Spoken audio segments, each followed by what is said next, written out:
kita sekalian.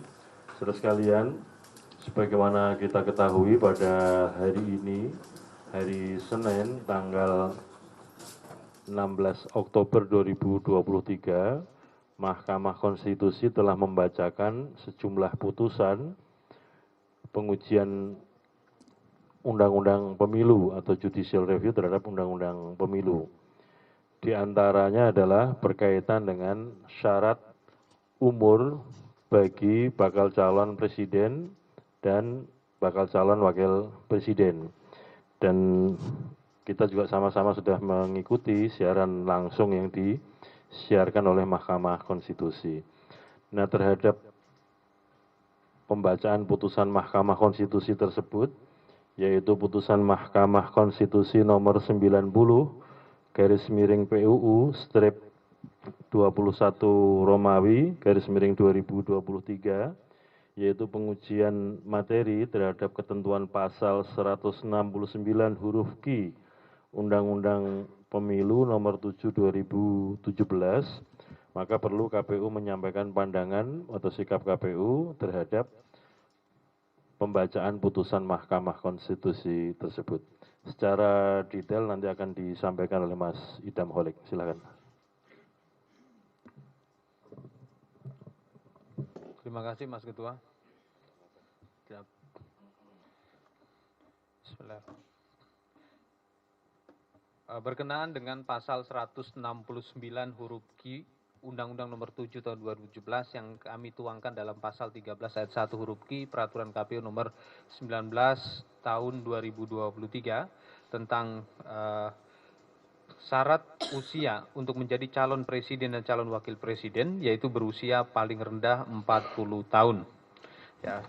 Bahwa Mahkamah Konstitusi pada hari ini telah membacakan putusan uji materi terhadap pasal tersebut, ya, maksudnya pasal 169 huruf Q Undang-Undang Nomor 7 Tahun 2017 tentang pemilu, ya, dalam putusan nomor 90/PU strip 21 Romawi /2023 dengan amar putusan mengadili: 1. Mengabulkan permohonan pemohon untuk sebagian. 2. Menyatakan pasal 169 huruf Q Undang-Undang Nomor 7 Tahun 2017 tentang pemilihan umum yang menyatakan berusia paling rendah 40 tahun bertentangan dengan Undang-Undang Dasar Republik Indonesia tahun 1945 dan tidak mempunyai kekuatan hukum mengikat sepanjang tidak dimaknai berusia paling rendah 40 tahun atau pernah atau sedang menduduki jabatan yang dipilih melalui pemilihan umum termasuk pemilihan kepala daerah. Sehingga pasal 169 huruf Q Undang-Undang Nomor 7 Tahun 2017 tentang pemilihan umum selengkapnya berbunyi: berusia paling rendah 40 tahun atau pernah sedang menduduki jabatan yang dipilih melalui pemilihan umum termasuk pemilihan kepala daerah. 3. Memerintahkan pemuatan putusan ini dalam Berita Negara Republik Indonesia sebagaimana mestinya. Angka 3. Bahwa Mahkamah Konstitusi dalam pertimbangan hukum putusan nomor 90/PU strip 21 Romawi /2023 halaman 56.3.14.3 menyatakan lebih lanjut ketentuan pasal 169 huruf Q Undang-Undang Nomor 7 Tahun 2017 sebagaimana dimaksud dalam putusan akuo berlaku pada pemilihan umum presiden dan wakil presiden tahun dalam putusan akuo berlaku mulai pada pemilihan umum presiden dan wakil presiden tahun 2024 dan seterusnya.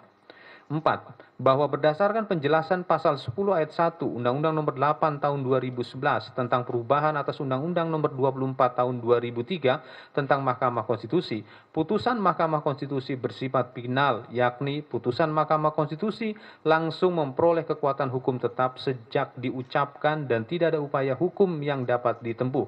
Sifat final dalam putusan Mahkamah Konstitusi dalam undang-undang ini mencakup pula kekuatan hukum mengikat, final and binding. 5.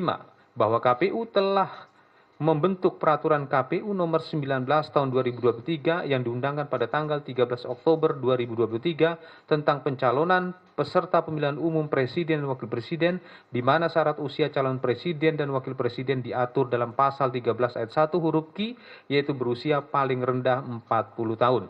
6. bahwa posisi KPU sebagai penyelenggara pemilu taat dan patuh pada ketentuan yang diatur dalam Undang-Undang Pemilu maupun putusan Mahkamah Konstitusi, sehingga dalam konteks putusan Mahkamah Konstitusi nomor 90/PU strip 21 Romawi /2023, KPU akan melakukan penyesuaian norma dalam peraturan KPU nomor 19 tahun 2023 dengan putusan MK tersebut. 7. Bahwa dalam hal terdapat kepala daerah dan atau wakil kepala daerah yang akan dicalonkan sebagai calon presiden atau calon wakil presiden, maka diberlakukan ketentuan pasal 171 ayat 1 dan ayat 4 Undang-Undang nomor 7 tahun 2017 yang berbunyi: 1. Seseorang yang sedang menjabat sebagai gubernur, wakil gubernur, bupati, wakil bupati, wali kota, dan wakil wali kota yang akan dicalonkan oleh partai politik atau gabungan partai politik peserta pemilu sebagai calon presiden atau calon wakil presiden harus meminta izin kepada presiden. Ayat 4. Surat permintaan izin gubernur, wakil gubernur, bupati, wakil bupati, wali kota, dan wakil wali kota sebagaimana dimaksud pada ayat 1 disampaikan kepada KPU oleh partai politik atau gabungan partai politik sebagai dokumen persyaratan calon presiden atau calon wakil presiden. Demikianlah konferensi pers KPU terhadap putusan Mahkamah Konstitusi nomor 90/PU strip 21 Romawi /2023. Saya kembalikan ke Ketua. Terima kasih Mas Idam. Saya kira demikian konferensi pers yang disampaikan KPU dalam rangka untuk menyikapi dibacakannya putusan Mahkamah Konstitusi nomor 90/PU strip 21 Romawi /2023. Nanti materi untuk press release akan disampaikan berikutnya. Terima kasih. Assalamualaikum warahmatullahi wabarakatuh. Ada pertanyaan? Mas, tolong mic-nya. Silahkan sebut nama dan medianya, Mas. Ya, selamat malam Pak Hashim. Ingin bertanya, kalau ketetapan MK yang barusan dibacakan itu adalah ketetapan yang final and binding. Tapi itu menjadi aturan di PKPU adalah hal lain karena harus ada perubahan di PKPU. Dan pertanyaan saya adalah apakah harus menunggu legislasi dari DPR atau itu bisa diubah? Terima kasih Pak. Ada yang lain? Silahkan. Di belakang.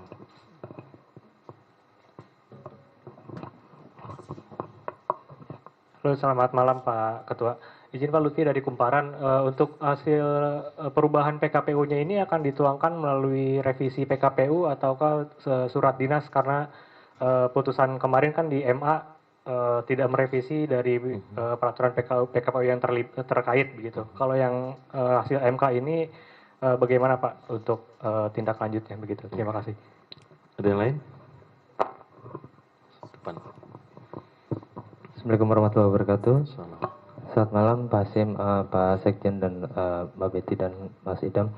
Satrio dari Kantor Berita Politik Arwal. Mungkin hampir sama dengan teman-teman, hanya mempertegas tadi juga ada kayak pertimbangan dari MK yang menyatakan bahwa putusan MK berwenang memutus regulasi yang melanggar prinsip moralitas, rasionalitas, dan ketidakadilan yang intolerable. Nah, ini apakah pertimbangan hukum MK ini juga akan menjadi landasan KPU untuk tidak berkonsultasi dengan DPR untuk supaya bisa segera dijalankan apa yang menjadi keputusan MK? Terima kasih Mas. Cukup ya. Teman-teman, jadi berdasarkan putusan Mahkamah Konstitusi tersebut, sebagaimana disampaikan tadi, KPU akan melakukan kajian terhadap apa yang menjadi amar dalam putusan Mahkamah Konstitusi tersebut. Dan akan dilakukan penyesuaian norma di dalam peraturan KPU nomor 19 tahun 2023 tentang pendaftaran calon presiden dan calon wakil presiden. Nanti akan kami menyusun draft perubahan atau revisi peraturan KPU tersebut dan akan kami sampaikan kepada pemerintah dan kepada DPR, dalam hal ini Komisi 2 DPR dalam waktu dekat. Saya kira itu. Cukup? Terima kasih. Ada lagi?